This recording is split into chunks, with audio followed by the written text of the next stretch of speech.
Most of the great cities in the world are tourist meccas, drawing hordes of visitors, getting written up in travel magazines and being featured on a number of television shows as a backdrop to the storyline. But occasionally, one runs across a treasure that is yet to be widely acclaimed and that is truly a great find and can lead to some of the best travel experiences imaginable. Jaisalmer is one of those rare finds.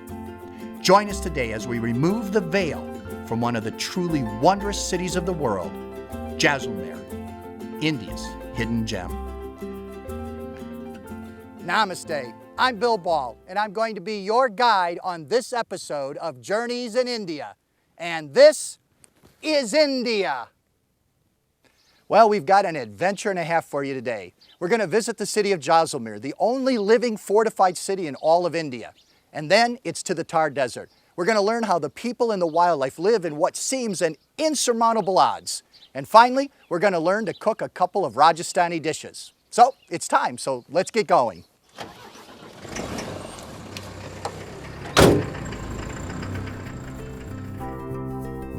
But where to get going?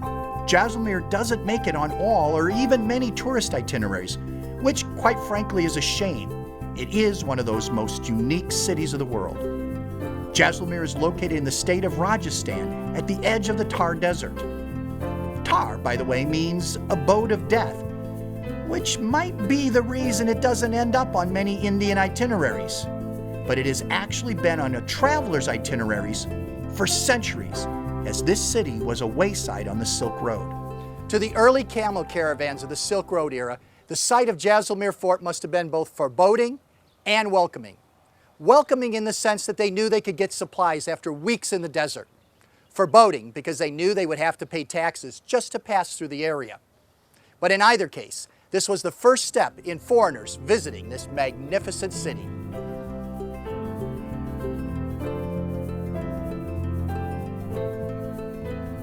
We're kind of jumping ahead of ourselves here. The first step for Silk Road traders or modern tourists is getting to Jaisalmer, and that's not easy. The nearest airport is in Jodhpur, which is 287 kilometers or 178 miles away. You could take the train for 10 hours. Second class is hard benches, so beware, or a public bus, which is even more rustic, but can make for great stories later. Or best of all, hire a driver as we did. The cost is relatively minimal and provides great comfort and a quicker ride. Even if you hire a driver, don't be tempted to drive from Jodhpur straight to Jaisalmer. There is much going on along the road, and it would be a shame to miss any part of real-life India that is all around you. Local markets spring up in many of the small villages that are located strategically on this lifeline of commerce, once called the Silk Road, and now simply the highway. These little markets carry a wide range of goods to cover the needs of both village dwellers and the nearby farmers. Talking of farmers, the markets have every kind of locally grown produce fresh off the vine, tree, or bush. From cucumbers to mangoes, to gunda, a Rajasthani specialty, to eggplant or bringal as it is known here. The market may not look fancy, but the shoppers are fussy and only the best, freshest produce is sold. Markets aren't the only reason to take your time following the road to Jaisalmer. Probably the best reason to slow down is to people watch. Rajasthan is a diverse mix of people, and nowhere is that more evident than here. Tribes, ethnic groups, city folk, and farmers all mix, creating the colorful fabric of life that is India. The last reason for stopping is the oldest, to buy something unique. I can't pass up on an opportunity to own an art piece or an artifact that adds a little spice to my collection.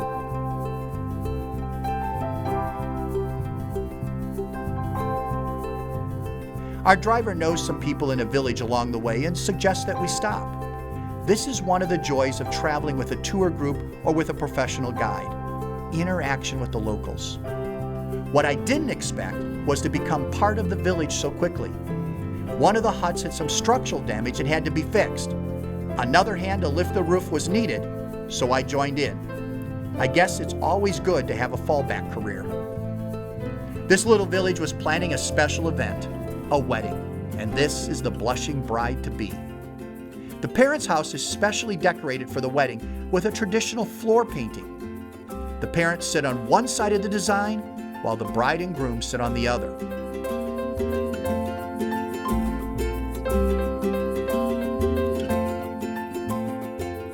To visit a Rajput village and be part of their lives, if only briefly, is a privilege and should not be taken lightly. If you get a chance to visit a traditional village, always ask for permission before entering huts or photographing the people. Most welcome you like a long-lost friend or even family. This is what travel is all about: connections. I was invited inside the guest house to take a look at its construction. Like many of the homes in the village, the walls are half clay and half manure, with sticks and straws used as a binding material. Surprisingly sturdy, waterproof, and cool, I was half thinking of staying until I realized that dinner, lunch, and even breakfast would be millet, their main crop. My very carnivorous stomach wasn't really excited about that.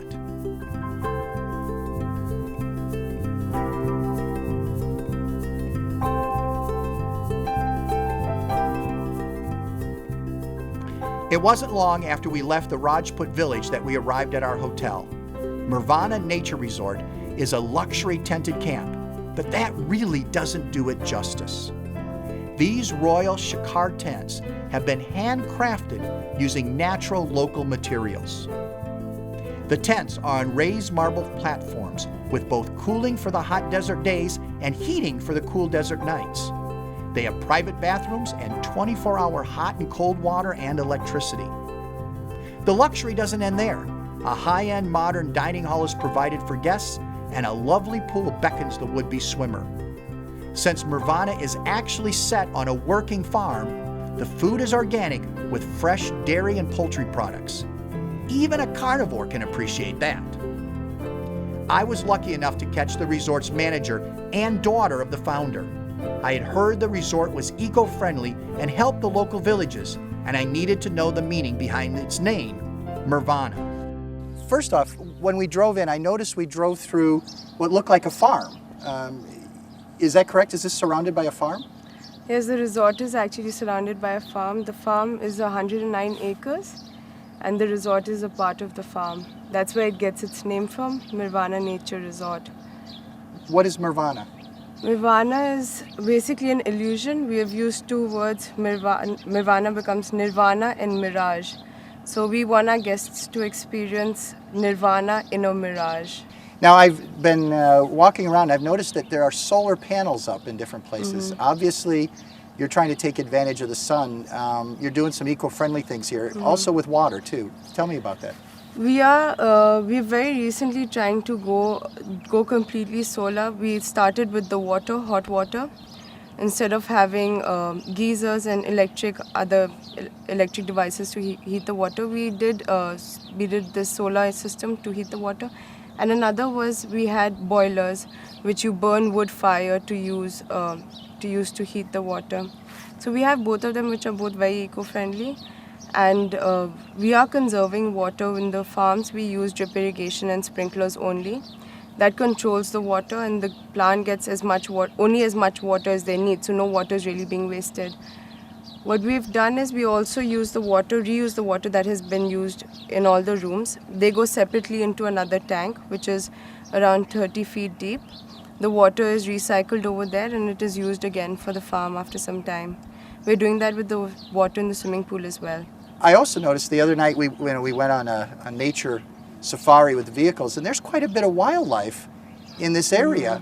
Mm-hmm. You would think that this is a desert, nothing can survive, but that's obviously not true. The desert has its own kind of animals, and we have our own fauna as well over here. Some of the commonly sighted animals over here you would see are some endangered species. There's some birds, also migratory birds that come this side in the winters. We have the desert fox, cat. There are a lot of reptiles as well that are very significant to this area. We have deer, then the blue nilgai, which is the black pug over here, chinkaras, different kinds of birds that migrate here, our khurja, We have some bulbuls, we have Godawan, the Great Indian Bustard. So it's good. You can see a lot of wildlife as well over here. Yeah, I mean, that's remarkable.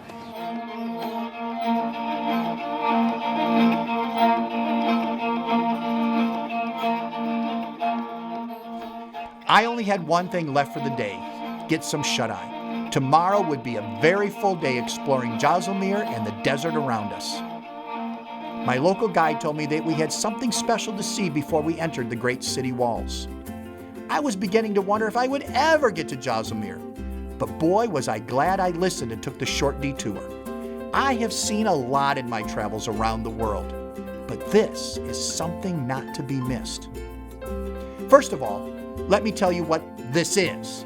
It is called the Garzar Tank. Located about a half a mile from the fort, it played primarily the most vital role in the life of the city.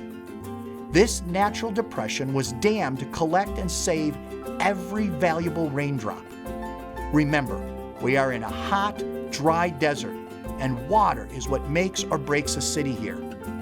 Until 1965, this lake was the town's main source of water, and ladies in lovely saris would come twice a day, morning and afternoon, to fetch water.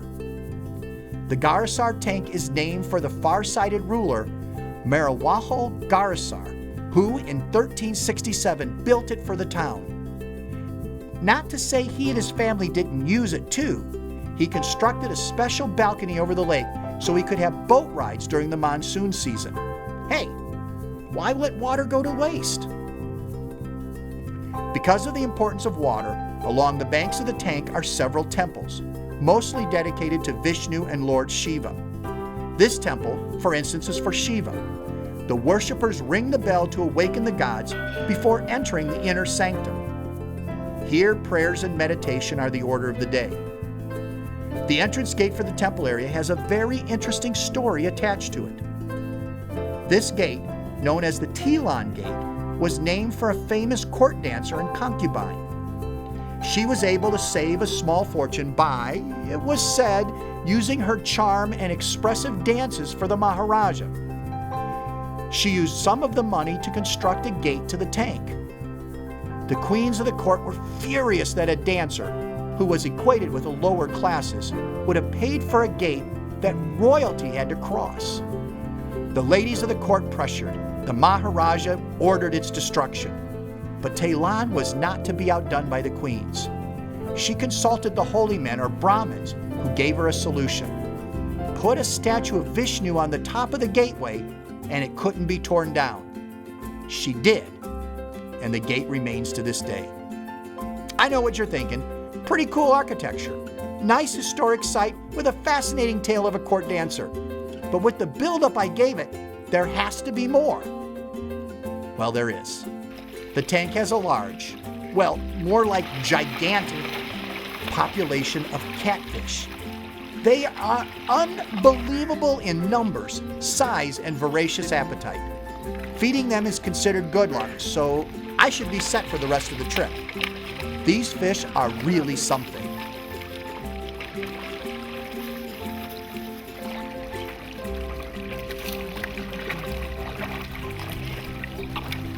No matter where you come from, whether you're native Indian or foreign visitor, there is one sight that won't fail to amaze you: the Jaisalmer Fort. The statistics alone will astound you. It stands 250 feet above the surrounding country, with 99 stone bastions rising 30 plus feet above the hill, built out of solid blocks of stone. It is the second oldest fort in Rajasthan. The fort was built by the Maharaja Jaisal in 1156 AD, or nearly 1,000 years ago. Many of the towers and gates were added in the 16th century. Most remarkable of all, though, is that this is not a museum piece, but a living city. About 5,000 people still live within the walls of this massive ancient fort. That has its pluses and minuses. To many historians and preservationists, this is a big problem. The fort, which had stood fierce desert winds and scorching summer temperatures for 1,000 years, has begun to shift and in some places crumble over the last 20 years. Many people blame it on the sewage system, which leaks water into the fort's foundations. Increased tourism has accelerated this problem with the water use of hotels, restaurants, and shops. These tourist-oriented businesses add nearly 50,000 gallons of water to the already overburdened system. The sewer system may not be the only factor weakening the walls. Climate change has actually increased the amount of rainfall in this area. 1,000 years ago, the Thar Desert averaged less than 10 inches of rain a year. Today, it is not unusual to get 2 or 3 times that much rain. The need for immediate renovation, though, became crystal clear in 2001 when a 7.7 magnitude earthquake hit 200 miles away, cracking the walls in many buildings. The slow decline became an emergency in 2009 when another earthquake hit the region. Though the fort has its challenges, it is a marvel. According to an Indian epic poem, a mystic told Jaisal to build here since the Hindu deity Krishna had blessed the location. The hermit said the fort would be nearly invisible to its enemies.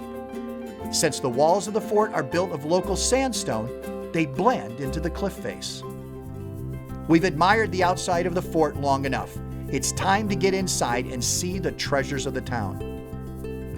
The main entrance to the fort is the Akhi Pole Gate. The road into the fort's precincts twists and turns, going from one gate only to have to enter through yet another. The multiple gates stand testament to the fortified nature of this town. Many bloody battles were fought along these walls, most notably with the invading Mughals. The first major monument upon entering the inner gates are a series of Jain temples. These temples were built by the very rich and influential Jain community. Though Rajputs, the ruling class in Jaisalmer, are not Jains, the financiers were, which gave them considerable power. They received religious freedom and reciprocated by adding a pantheon of Hindu deities, the Rajputs' faith, into their temples.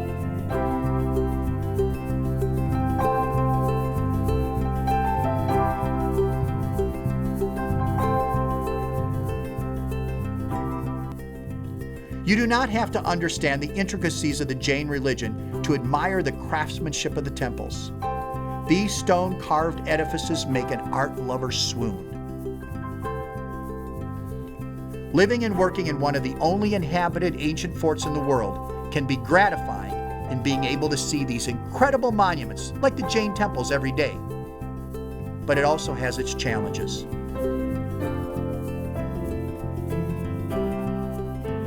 Even with increased annual rainfall, water is a problem that won't go away. The slow deterioration of buildings threatens the very homes that families have lived in for generations.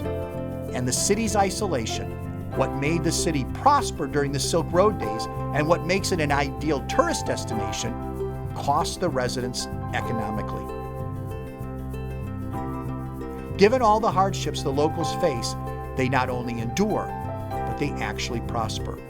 There has been talk of moving the residents out of the city walls to a more modern, convenient part of Jaisalmer, but the residents have fought that idea with zeal. The reason the residents are not willing to take a nicer house with modern facilities is the unique lifestyle they have inside the walls of this ancient marvel. The local markets bring everyday goods like fresh vegetables within easy walking distance, something modern developments lose. The ambiance and history stored within the walls of the homes and businesses could not be replicated in a suburban-style redevelopment. But probably, most of all, is the sense of community that is evident inside the fort's walls. As an example, weddings are big events here. Even though many of these people cannot afford a dowry for a traditional wedding, instead, they paint the outside of the house with a Ganesha to let the neighborhood in on the good news. This homey atmosphere translates well for the visitors in shopping opportunities, historic buildings, and unusual encounters. One type of home that's easy for me to understand why the residents don't want to move out is the Homilies. So first of all, what in the world is a Hobbly? They are basically 18th and 19th century mansions built by wealthy traders. Today, many of them still are lived in by the descendants of these economic giants of yesteryear. In general, they are covered with intricate carvings created by skilled Muslim stone carvers for the Hindu traders. The carvings can be so fine, it appears more like lace than stone. Multiple generations live together with separate women's quarters free from the outsider's eyes. The Homilies are in great shape despite the ravages of time, since Jaisalmer stone carvers are still fine artisans and do regular restoration on the mansions. Many, though, are taking their skills abroad now to new wealthy clients in the Middle East.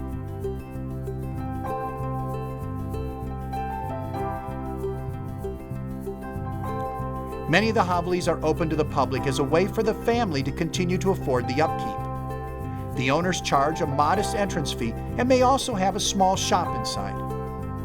Visit more than one Hobbly. They are all close to one another, since each has its own unique story.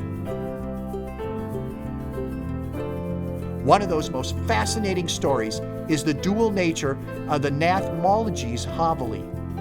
This was probably the last giant Hobbly constructed in Jaisalmer. Sometimes I see something that just deserves to be shared for its utter strangeness. This is definitely one of those. This man may have the longest mustache in the world. In fact, his father is actually the Guinness Book of World Records holder with a 6-foot 6-inch mustache. The son's mustache is 4 foot 6 inches long. Now, I must ask, is this something or not?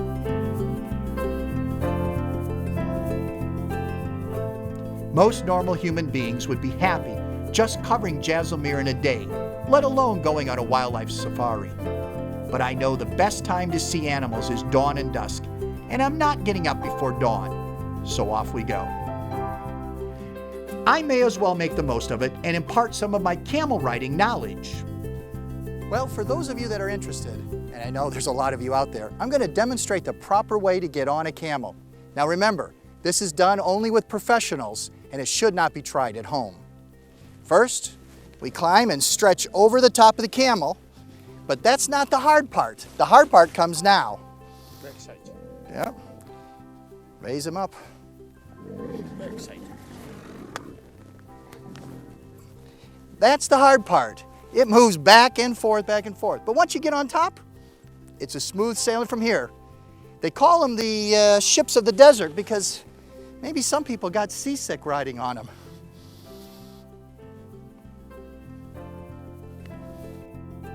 There was a reward, though, watching the setting sun from the middle of the Thar desert. I'm not complaining. Okay, maybe I am just a little bit, but the producer promised that the camel ride was it. All I wanted was a nice meal and downtime. I had already done more than a day's work. But no, one last task, one last shoot. This one while I wait for my dinner. It is a demonstration on how to cook a Rajasthani chicken dish. To begin this fabulous chicken dish, the chef brings oil to a boil. He adds onions, and then the boneless chicken is put in the pot. Then it sits 3 to 4 minutes. The spices are stirred in: red chili, turmeric, coriander, salt, yogurt, and an onion base. Cook for an additional 10 minutes. Add garlic, mix, cover, and finish with 5 more minutes of cooking, and it's ready to eat. When I said we'd have an adventure and a half, boy did I mean it. We started out with a little bit of living history at Jaisalmer Fort, where people still live within the walls of the city. Then it was to the Thar desert and see how the Rajput people still live out in the desert. And then we went and saw wildlife in what was an inhospitable environment, and yet it still thrives. Finally, we learned to cook Rajasthani style. Let's take a look at some of those highlights.